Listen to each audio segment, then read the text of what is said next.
Salut les gars, c'est Aurélien et aujourd'hui dans Skate Bagnole et Rock'n'Roll, on va voir comment changer ces joints de queue de soupape et aussi comment faire le joint pour le collecteur d'admission. Donc pour changer vos joints de queue de soupape, il vous faut un outil indispensable parce que c'est compliqué. Vous savez, vous avez les soupapes avec les ressorts et il faut les compresser pour pouvoir sortir les petits cônes qui se vrillent en deux parties. Et il vous faut essentiellement cet outil que je vais vous montrer tout de suite.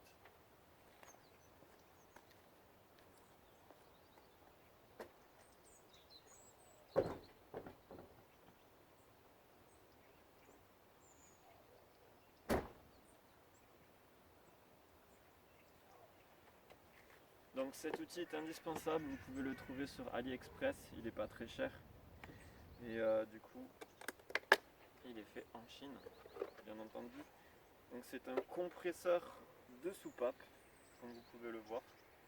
Ça coûte entre 20 et 30 euros, peut-être moins cher, 17 euros peut-être. Et voilà. Allez, c'est parti pour la vidéo.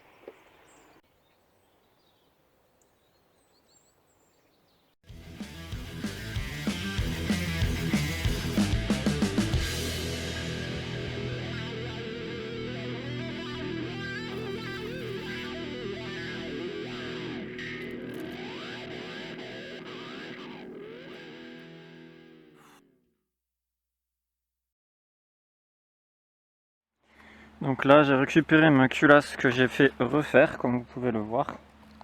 C'est tout propre en dessous.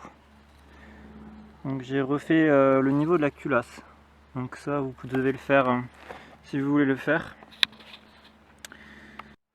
Donc le reculassage de la culasse, si vous voulez le faire, enfin si vous voulez la remettre à niveau, il faut le faire, hein, c'est obligatoire, hein, sinon ça, même si on le ponce soi-même, j'ai essayé, vous avez vu, mais ça marche pas très bien en fait, c'est au micron près. Donc il faut le faire par une entreprise, et l'entreprise qui est pas très loin, c'est, je sais pas, vous avez Bastier Elias Moteur. Donc voilà, c'est ce genre de type d'entreprise qui font que des culasses de moteur, et ce sont des spécialistes. Voilà. Donc là je vais changer ce joint de queue de soupape. Donc j'ai l'outil qu'il faut. Là j'ai dû racheter en fait des joints de queue de soupape parce qu'il m'en manquait un. Il y en a un que j'ai cassé, comme il livre que par 8. Si tu en casses un, bah c'est fini, il faut que tu en rachètes d'autres. Donc là ça m'a coûté 13 euros. C'est allemand. Et voilà. Donc vous prenez un petit joint de queue de soupape et vous le trempez dans l'huile. Voilà. Histoire. Donc là c'est ça, un compresseur de soupape. C'est ce truc. Et là ce qui va se passer, c'est qu'on va appuyer dessus, en espérant que c'est bien calé. Ça a l'air un peu chelou. Voilà, et normalement quand vous allez appuyer dessus, à un moment donné, ça va venir. Bon, là ça met un peu de temps, en plus ça glisse. Oh putain. Non mais vraiment. Allez. Voilà. Là c'est un petit peu trop compressé. Et vous avez les deux petits cônes qui sont là. Donc là ces deux petits cônes, il faut les récupérer au tournevis ou à la main. À main nue. J'en ai un. On ne pose pas très loin. On va retourner. Je vais aller voir. C'est une petite technique aussi qui peut marcher. Donc vous prenez votre culasse et vous la retournez en mode comme ça. Vous mettez la main en dessous. C'est beaucoup plus rapide. Voilà. Pas abîmer les joints de queue de soupape quand on les insère dans la tige. Je vais montrer ça. Donc là on est bon. On prend le ressort, on le met à côté du cône. Et là, normalement on tire. C'est un ancien. Ouais. On va le prendre celui-là à la pince, on va essayer.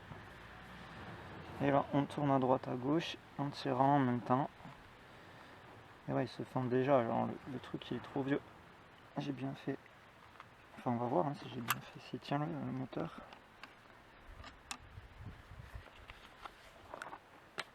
Et voilà, il est venu. Donc explose, enfin se coupe à cause de ces deux fentes. Et bien, moi ce que je fais, c'est que je mets du scotch. Il y en a qui mettent un petit bouchon. Moi je mets du scotch, donc je le mets en mode comme ça. Une fois qu'il est bien mis comme ça, je le plie sur le côté. Là il va être peut-être un petit peu trop long. Ensuite je prends le joint de queue de soupape et je le fais passer dedans. Voilà, tout doucement. Ça peut être délicat là. Je vais enlever mes gants et je vais les remettre après, comme ça sera passé. Ensuite on tire ce truc, si on peut y arriver. J'espère que le live va pas se transformer en quelque chose de chiant. Voilà, là vous avez. Et il faut bien vérifier que le joint soit bien au fond, bien enclenché au fond.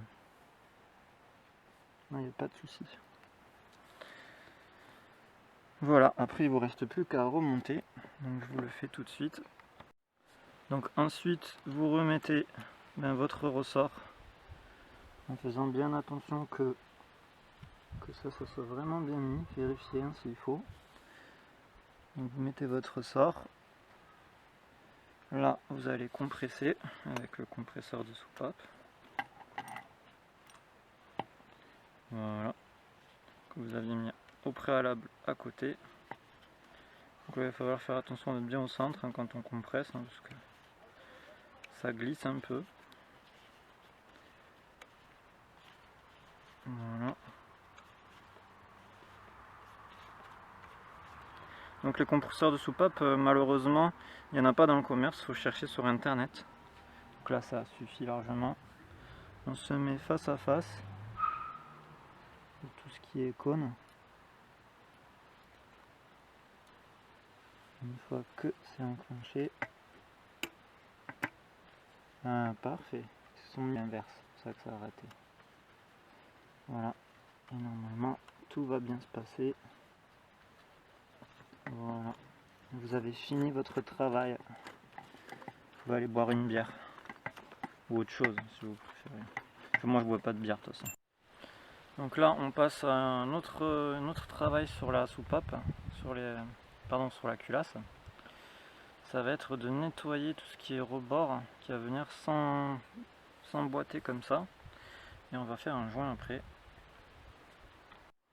Alors oui, faites attention, sur YouTube il y a des vidéos, donc c'est ça le joint, c'est un joint noir en silicone. Tout type de carter sèche rapidement, donc ça sèche en 5 minutes.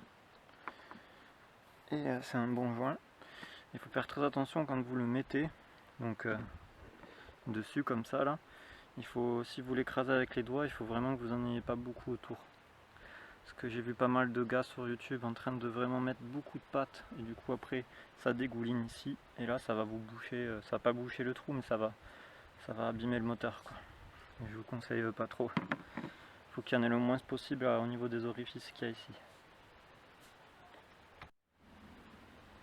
Donc là vous mettez l'espèce de petit tambour spécialisé. Vous coupez à la longueur que vous voulez et on va commencer à étaler ça. Donc il faut en mettre un petit peu dans chaque tour que vous faites. Je vais vous montrer si c'est possible. Voilà, là c'est beaucoup déjà. En fait, il faut essayer de faire bien le joint, mais il ne faut pas étaler vraiment.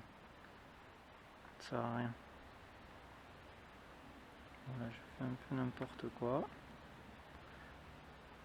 Parce que c'est un très bon joint, donc si vous en mettez vraiment la tonne, ce qui risque de se produire pour moi, mais voilà, vous voyez, c'est un très très bon joint, et quand vous allez l'aplatir, ben forcément ça va fonctionner, hein, mais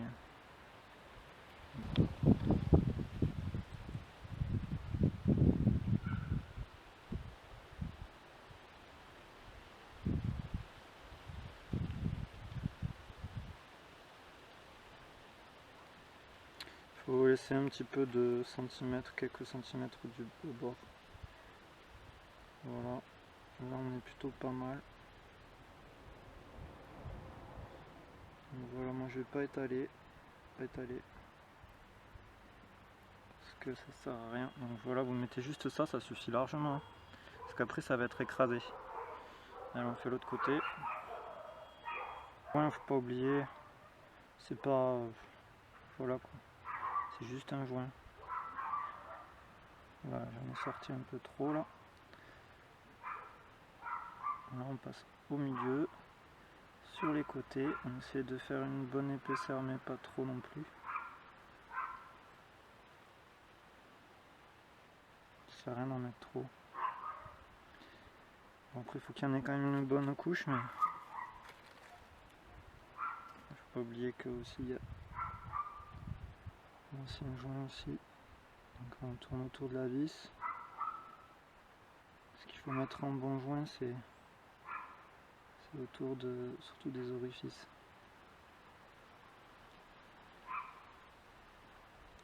D'ailleurs il y a un skater qui s'appelle Rob l'Orifice, si vous connaissez pas, allez voir sur YouTube, parce que maintenant il y a tout sur YouTube. Voilà, il y a un petit peu trop, mais bon, c'est pas grave. Voilà, là on est bien. Peut-être un petit peu entre les deux, histoire que ça communique pas. Pareil là. Dans l'ensemble on est plutôt bien. Peut-être là. Voilà, là on est bon. Donc 5 minutes. Et dans 5 minutes, paf, vous le mettez dessus.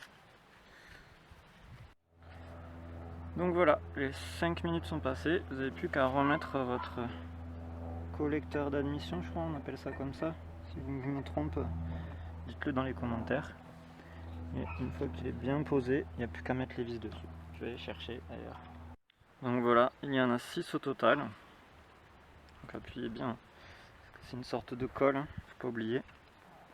Si ça dépasse un peu, c'est bon signe. Le but c'est que ça dépasse beaucoup.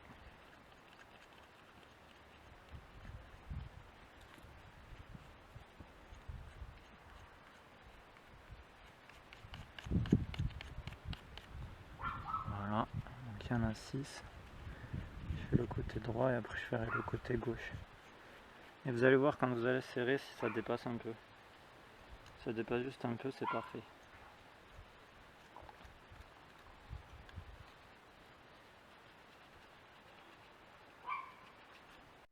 Donc le joint ça coûte une dizaine d'euros à peu près. Voilà. C'est ça comme degré. Pour serrer, il vous faudra une simple clé de 10 pour serrer. Donc, simple clé de 10. Donc là c'est bon signe, ça commence à faire des petits pétards de plastique. Ça veut dire que c'est très très bon signe.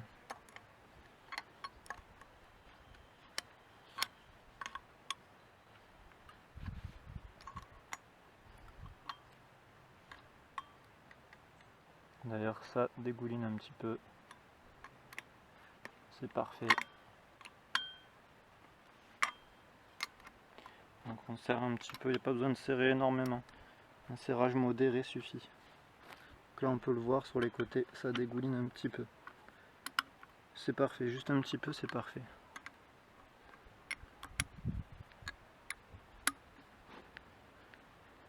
Donc voilà. En espérant que ça tienne le coup et que c'est pas dégouliné du côté des orifices. Voilà, là je pense qu'on est bien. Pas trop serré non plus. Ça sert à rien après. Donc là on est bien.